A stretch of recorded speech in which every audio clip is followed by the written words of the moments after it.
ওখান থেকে বাবাকে একদম রমেশ বাবুর কাছে নিয়ে যায়। তো ওখানে বাবাকে সেবা করা হয়, শুশ্রূষা করে, ট্রিটমেন্ট করে, করার পরে স্বাভাবিক করতে পুরো পারল না। বাবার বাম পা বাম হাত পুরো সেন্সলেস, মাটিতে লেপতে লেপতে চলতো। বাবাকে আমি এই দুবার করে কন্টিনিউ সেবন করলাম। তো বাবা এখন স্বাভাবিক চলাফেরা করছে, মানে মিরাক্কেল হয়ে যায়। তো বাবা যা সুস্থ হয়েছে, আমি সেই থেকে একটা অঙ্গীকার করেছি যে আমি জীবনে টিউশন পড়ার যে ইনকামটা করে পুরো টোটালি বন্ধ টিউশন।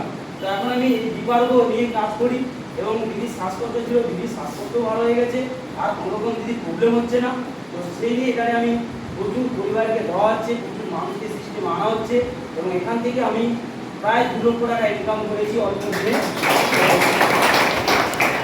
বলে আমি আর তো শুধুমাত্র কি একটা সঠিক সিদ্ধান্ত, তাই না? একটা সঠিক সিদ্ধান্ত